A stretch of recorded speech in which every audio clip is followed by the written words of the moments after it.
Oh Lord, can y'all hear me?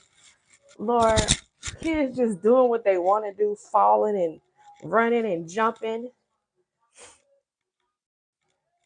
Let me put up my little picture while people are signing in. Hello, hello, hello. Salutations. Happy. What's today? Can y'all hear me? I got this little new microphone on I got from TikTok. Can y'all hear me? Can y'all hear me? Let me try to enhance this. Oh, I'm bad with lives, y'all. How do I add my picture? I can't add a picture. I can't add a picture. It's all good. It's all good. It's all good. It's all good. Anyway, how are you guys today? For the note, hey girl, yeah, I got these from Vogue Me, I think. Anyway, I'm just coming on to tell you guys, hey girl, hey. I am still working on the book. Those of you who knew, I'm Safe Bay, better known as Tremaine Wynn. And welcome to Slave Bible Ministries page. My ministry helps women heal, get free from toxic cycles, and walk in their kingdom purpose. I have been on the past couple of weeks promoting my second book that I've written called The Cost of Marrying the Counterfeit. And I wanted to talk a little bit about that. I finally got my landing page up for you guys to go be a part of my VIP list. So, what is the cost of marrying the counterfeit? The cost of marrying a counterfeit is about two individuals named Robert and Tracy, who is two anointed people in the kingdom that got married in the wrong season. God eventually had a plan for them to stay married and walk in their kingdom purpose. But because of them marrying in the wrong season, the enemy slowly worked that thing into a counterfeit demonic covenant. And inside of this book, or stories from my personal life, that all these stories in the book actually happened to Tracy and Robert. So God just had me combine it all together and turn it into a book. I believe that this woman is going to help women heal, be set free. It's going to help women identify the counterfeits in their life. It's going to help them identify a counterfeit when they come along. If you have ever dated somebody or just wanted to know why I keep dating the same person in a different body, you know, that means that there's probably some generational stuff at play. And it's probably most likely a familiar spirit that follows you, that is assigned to your bloodline to follow you all of your life. And I don't know why I keep touching on familiar spirits, because familiar spirits are ancient. They are decade. They have been in your bloodline for decades. If you are not able to identify them, and what they do is their purpose is to keep you stuck, keep you stagnant from walking in your kingdom purpose. They know everything about you. They know about your likes. They know about your dislikes. They know about your ways. They know how you're going to respond to things. Familiar spirits are policemen for the demonic spirit realm. And what they do is they study you, they detect you, they study you, they follow you from the day of birth to see how you operate, what you will fall for, what you won't fall for. And what it does is, in women, the enemy uses it when it comes to a lot of women, because we operate off emotion. So if the enemy can keep sending the same man in a different body, that means he'll keep us stuck and we'll never walk in our purpose, because we'll be so heartbroken, we'll be depressed, we'll be destroyed, we'll be suicidal. We won't even, it'll veer us off from our destiny. But thank God for Jesus, and thank God for people like Tiffany Montgomery, who introduced us to things like this, and Kevin Ewing, and just our local pastors, if you attend the church, that introduced us to familiar spirits and how to break curses off our life. But anywho, so Tracy identifies towards the end of this union with Robert that she has very well married a familiar spirit. And this time, what the enemy did, he sent a different man, different body, same spirit. But this time, the man talked of God, but he was not of God. You can talk about God and not be of God. You can look like you know God, but be far away from him. You can be anointed, right? And what God revealed to me this week through conversations with my friends is that even witches and warlocks are anointed. So your anointing doesn't matter. Your fruit matters. The Bible says you will know them by their fruit. So what does people's fruit say about them? right? We're not talking through process seasons that they go through to be who they're called to be. We're talking about, what does the person in your life that you believe God sent you, what does their fruit say? So during this whole time, Tracy's going through hell, through havoc, through turmoil. She's not understanding what's going on. Soon as she said, I do, life just flipped that thing upside down. And I just want to say this: God originally had plan and purpose for Tracy and Robert, but because of open doors and demons that lie dormant, like spirit spouses, familiar spirits, um, pride, rejection, abandonment, the spirit of religion, Leviathan, witchcraft, and Jezebel was at play, right? So because things were lying dormant, some things lie dormant until you say I do. Sometimes you have time release curses assigned to your life that don't come into play until you decide to say I do. And when you get in a union, and when you get married, and when you become one, you know, that's when everything is exposed, everything is uprooted, everything that was lying dormant comes to the forefront, right? It comes to the forefront and say, hey, I'm here. Hey, I'm your spouse is your mirror, right? Hey, I'm here. Nice to meet you. I'm pride. Nice to meet you. I'm Jezebel. Nice to meet you. I'm lust. Nice to meet you. I'm perversion. Nice to meet you. I also have a homosexual spirit because I got molested when I was 7. I also have some porn addictions. I'm also addicted to food. I'm also addicted to this. Here's some soul ties I didn't break yet. Hey, how you doing? That's what it says when you get married. It's like a mirror. And now all y'all demons that y'all thought that were gone, that you were set free from, decide to pop up and say, what's happening? What's popping? I have entered the chat. What you gonna do about it? So that is a bunch of what you're going to witness in the marriage of Robert and Tracy, is that some things were so powerful and so demonic and so forceful in the relationship that they didn't even have the capacity to fight it unless they did it together. And sometimes when the enemy is at play, you can't fight it. You're in so much pride and you have a veil over your eyes to where you can't even fight it together because you're busy fighting one another. So it's not that, like I said, that God didn't have everything exploded right before when I got married. Listen, it's not that God don't have a purpose and a plan for certain relationships. Because let's be real, God respect all covenant.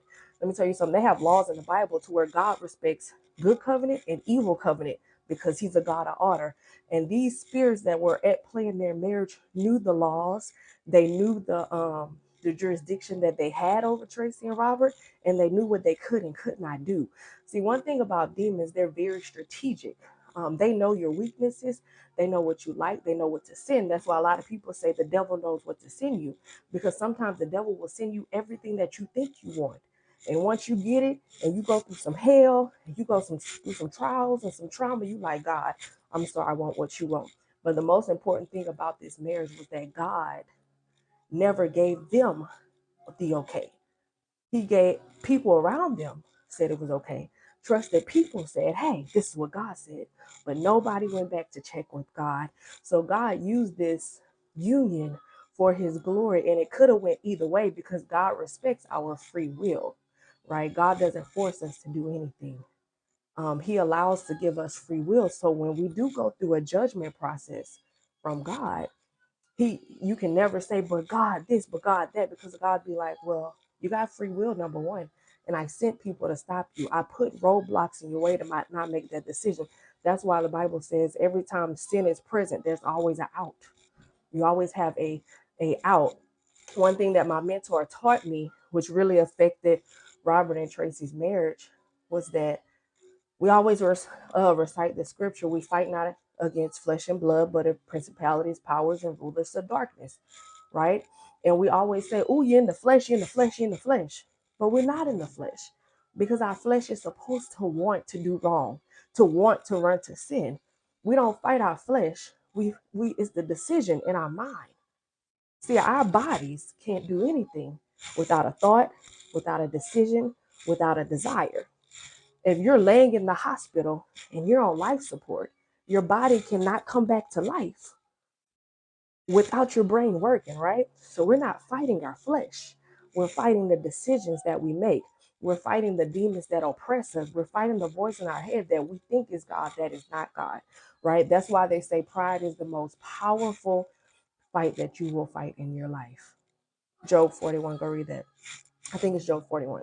So I just want you guys, this book is going to be released on May the 1st, 2024. And I want you guys to go click the link in my bio, go join my VIP list to be a part of the private group and get a release date. And we're going to go more in depth in the private group about this book.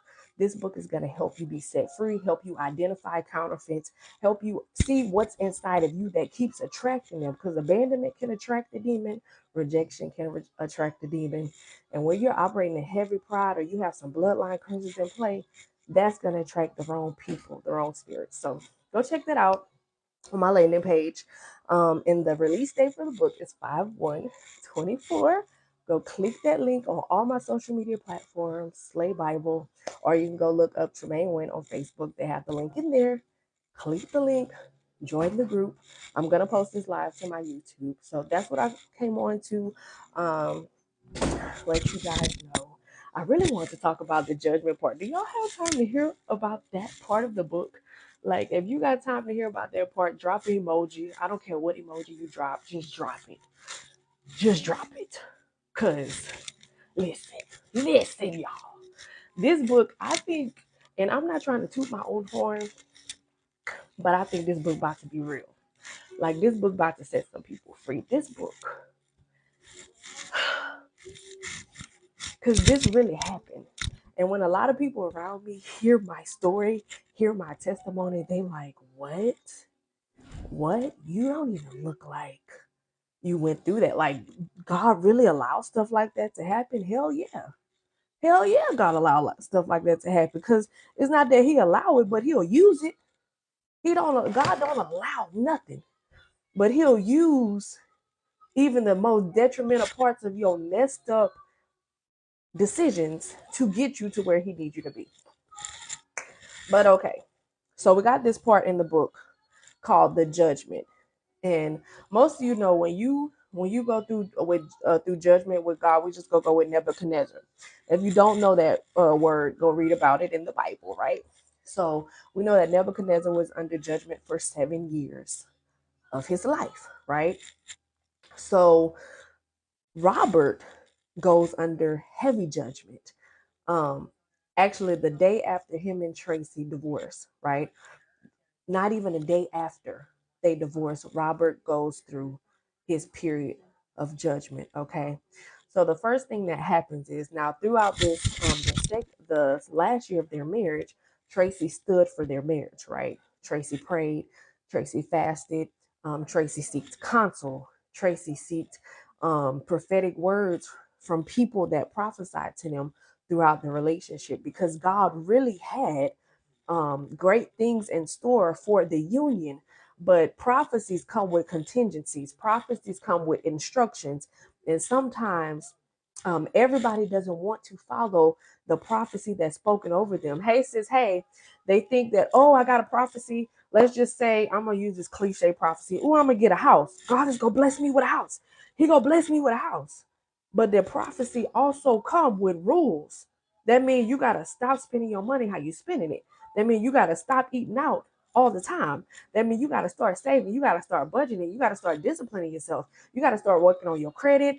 You got to start looking at loan. What type of loan do you qualify for? You got to look at, I got to go to work. I can't just be calling in and doing what I want. But we be so stuck on the good part of the prophecy. It's always a downside and a discipline to a prophecy. And what messed them up so much was their relationship up so much was that they got all these prophetic words in front of large church services. No matter where Robert and Tracy went, they got these prophetic words. And because of the prophetic words, some of their leaders didn't operate in full discernment. So they assumed, because they were getting these powerful prophetic words, that they would affect the generation of young people that they had already arrived. As in, let me break it down. People thought that Robert and Tracy were in a place to operate in ministry on a high level, when really the truth of the matter was nobody had training. Nobody went through process. Nobody was tried and tested. Nobody was trained and set in place for the things that were to come. So this book's so good, y'all. Hey Ray, that's my wife coach. I love her. So you have to look at the wholeness of what prophecy does. If you ever got a prophecy and a word from God and it confirms something in your life and it did not come to pass, it does not mean that God lied. It does not mean that he didn't want that for you. It just means that, hey, what did I not do? Where was I disobedient? What step did I miss? What step did I not take? What did I not do to align with what God wanted me to do originally? Because we got to get out of the mindset that God just wants us to be miserable and sad, and that's not the case. God wants us to be obedient, and obedience will bring the prophecy to pass. Listening will bring the prophecy to pass. So, in that sense, since Robert and Tracy had got so many words, people had just assumed that they were ready to arrive, and that wasn't the case. That wasn't the case. And that took a toll, a bigger toll on the marriage because they were not ready. And they treated them as if they were ready to operate, not really looking close into their lives, into their spirits, into their fruit, to train them, to process them, to bring them up to the level of the prophecy so they can operate and save an entire generation per what the Lord said. But because they pushed them to the forefront, pride came into play. And Tracy and in Robert, pride came into play. They got big headed. Oh, God is going to do this, and that, and had nobody to train them, nobody to tell them different. And I talk about that in the book because so many people in ministry is just thrown in. Can y'all still hear me? They're just thrown into ministry. They're not trained. They're not processed. They're not tried. They're not even put in counseling to see where their mental is at because the blood can be on your hands. Like, people don't understand blood is on your hands for putting people to the forefront without even confronting God about, okay, is this person even mentally there to be who I called them to be? And we're not just talking about Robert, we're talking about both parties. Just because you can attract the crowd or give a good word or you look the part doesn't mean nothing. So I go into depth about that more in the book and what spirits took place and played a part in the detriment, because they were just two innocent people who fell in love and thought love was enough. But the thing of the matter is, God never intended it for it to go that way, but the decisions made them go that way. The pride put them in that. The generational curses that play put them in that. The spirit spouses, the fact that they weren't even delivered, put them in that position. So this book is set in place to help women, unfortunately, get to a place to where, hey, I need to be healed, delivered, and set free. And most importantly, I need to hear from God myself, not from my leader, not from my spiritual mother, not from my spiritual father, not from my mentor, not from my coach, not from my best friend who can tap in and tap out when she feel like it, not from the local witch that don't even know she wish that she my friend because my discernment is off. You have to go to God for yourself, or you're going to keep repeating the lesson over and over again.